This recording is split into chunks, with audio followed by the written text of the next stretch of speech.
Hello everybody.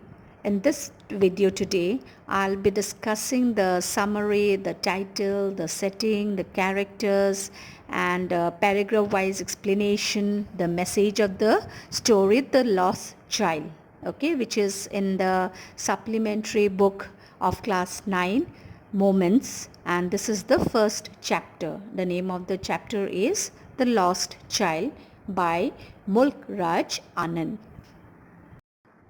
The story, The Lost Child, is about a young boy who visits a spring fair with his parents. As he explores the fair, he soon gets lost in the midst of people. Want to know what happens next? So, here we go. Now, let me first discuss the title of the story, The Lost Child. The title beautifully captures the reactions of the child to the world around him before and after he is lost. The lesson, The Lost Child, is about an event that takes place in the life of a child who gets lost in a fair. The lesson expresses the fear, the anxiety and worries of this very young child who is separated from his parents due to his fascination with the world around him. When he gets lost and separated from his parents, however, his fascination with the world around him is also lost. Now, just let me give you a brief idea about the setting of the story. The story is set in an Indian village around the time of independence. It is set during springtime. The story offers a look into a period of time in history when changing seasons were celebrated with fairs, which offered simple pleasures like the sweetmeat seller, the flower seller, the snake charmer, a balloon seller, and so on.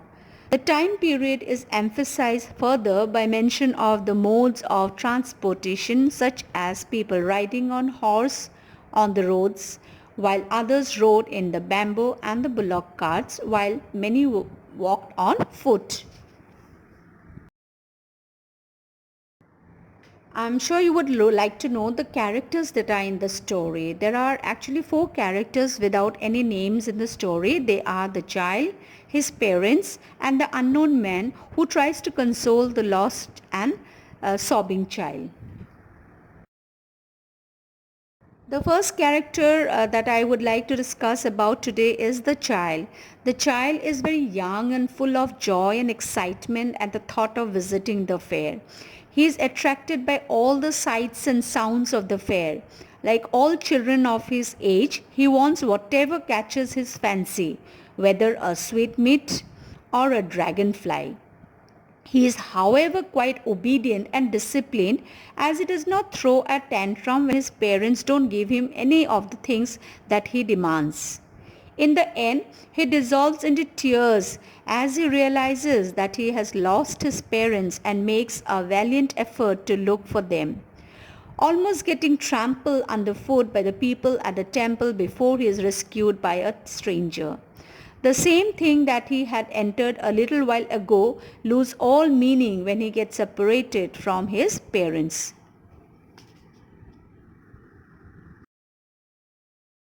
Now a brief description of the parents of the lost child. The father. The father of the child appears to be a strict disciplinarian who does not give in to the demands of the child for toys and sweets. He is the head of the family and both his wife and the child do not question his decisions. In fact, he seems to be leading the family, expecting them to follow him without any arguments. The mother. The mother had been described as a typical loving mother who tries to soften the disappointment of the child by diverting his attention from the object that he wants to possess. She seems to be in between her husband and her child as she struggles to keep pace with her husband, at the same time keep her child from straying. At some point her attention seemed to have wavered when her child gets separated from her.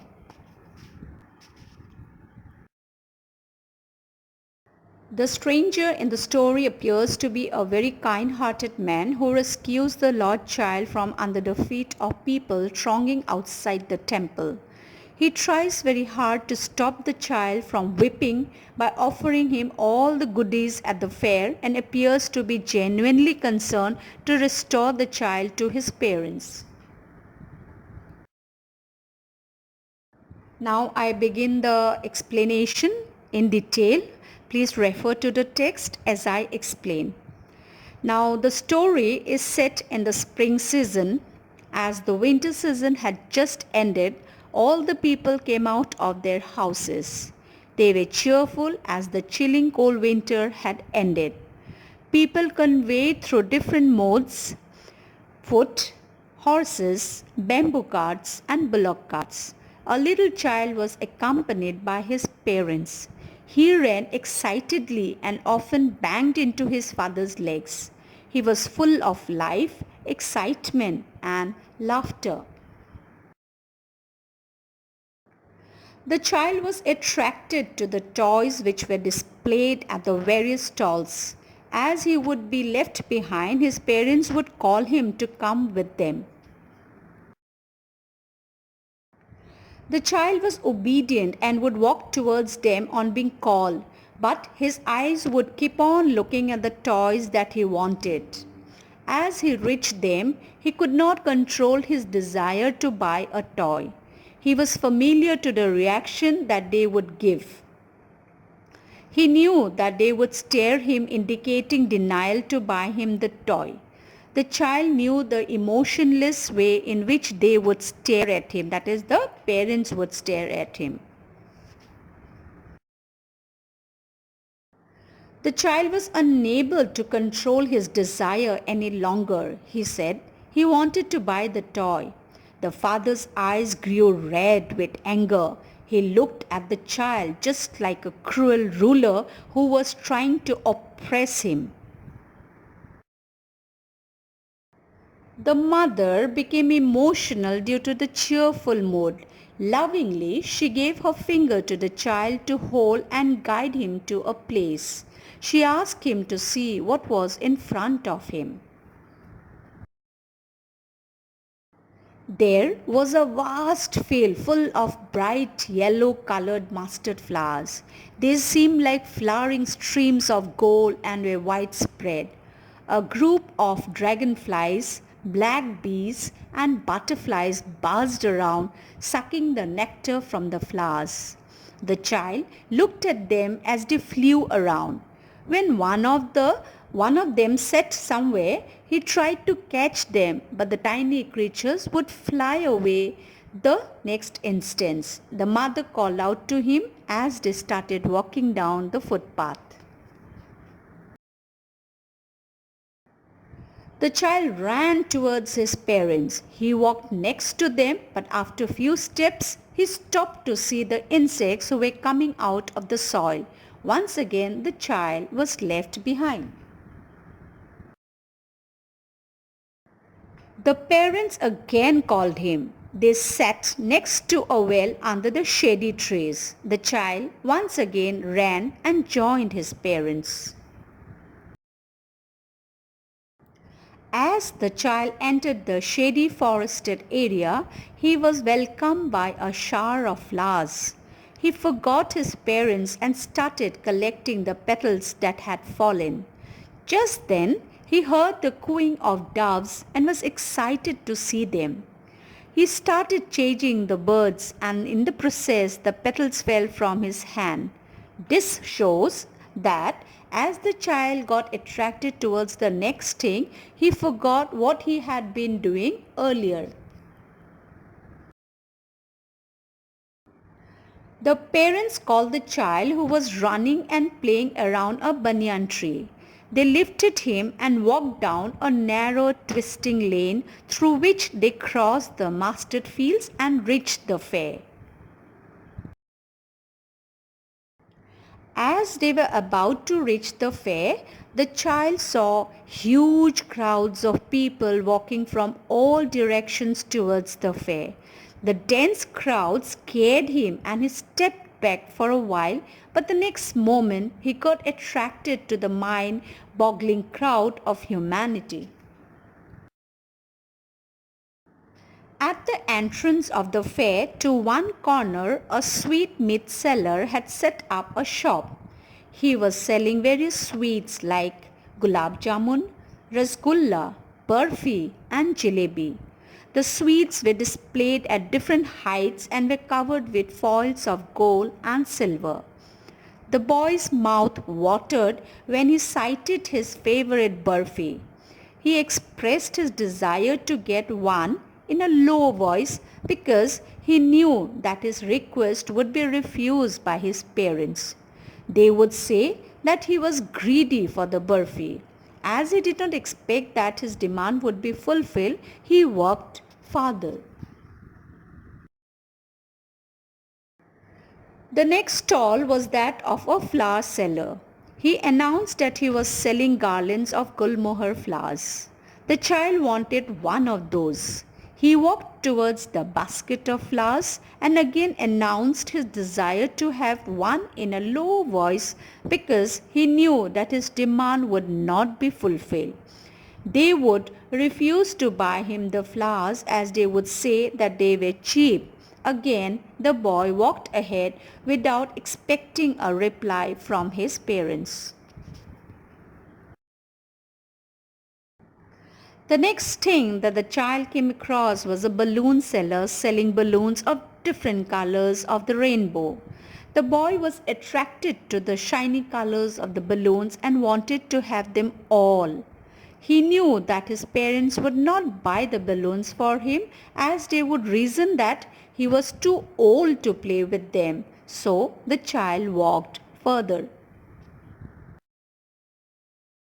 Then the child paused at a snake charmer who was playing a flute and the snake was twisting its neck to the music.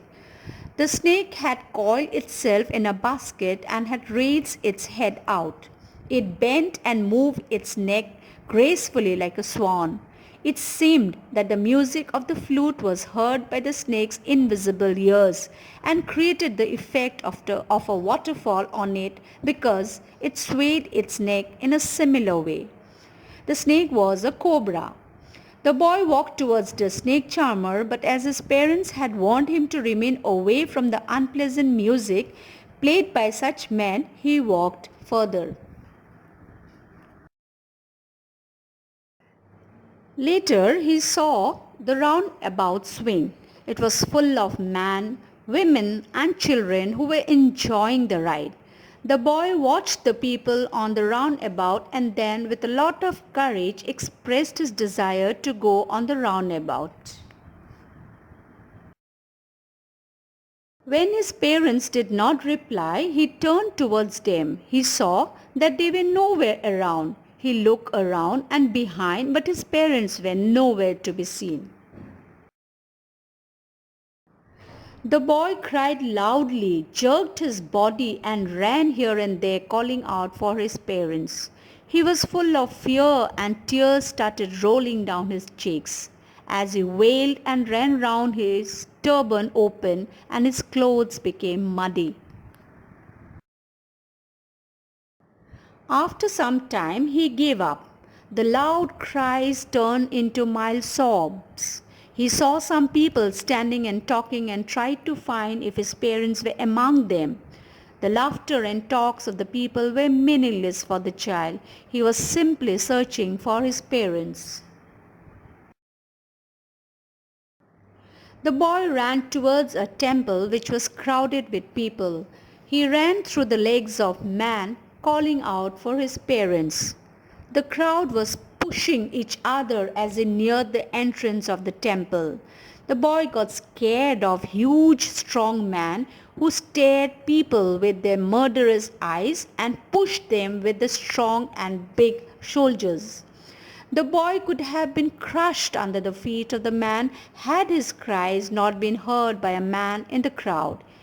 The man lifted the child. As the man got the child out of the crowd, he asked him how he had reached there and what were his parents' names. The boy cried even more and repeated that he wanted to go to his parents. The man tried to relax the child by taking him to the roundabout swing. He offered him a ride, but the child screamed and wept loudly that he wanted his parents back. The man started walking back on the same road which the child had taken. So he took the child to the snake charmer. He asked him to listen to the nice music being played by the snake charmer. The child shut his ears with his fingers and screamed loudly that he wanted his parents. The man took the child to the bright colored balloons, hoping that he might get cheered by seeing them. He offered a balloon to the child, but he turned away and wept for father and mother. The stranger tried to make the child happy and took him to the flower seller. He asked him to smell the fragrance of the flowers and offered him a garland. The child refused to smell the flowers that he wanted to buy earlier because now his priority was to get his parents back. Finally, the man took him to the sweetmeat seller and offered to buy sweets for him. Still, the child did not want his favorite sweet but wanted his parents.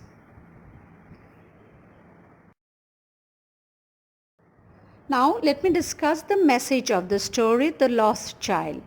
The story highlights the value of relationships over material goods. The child realizes the true value of his parents once he is separated from them. It also sheds light on the universal fear of children and the parents of getting separated from one another and the result of such a calamity as seen from the eyes of a little child. The Lost Child also illustrates the lesson to students that children love their parents unconditionally. Although parents rebuke their children sometimes for their good, children always want their parents around them and feel lost in their absence.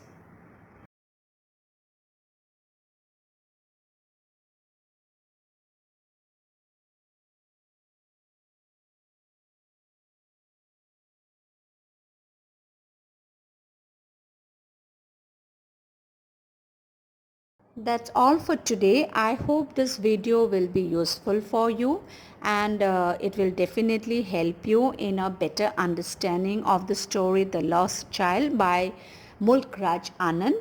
If you have doubts, please do not hesitate. Feel free to ask me your doubts and I will definitely try to clear it. Just text me. So, goodbye for today until we meet again very soon. Bye. Thank you.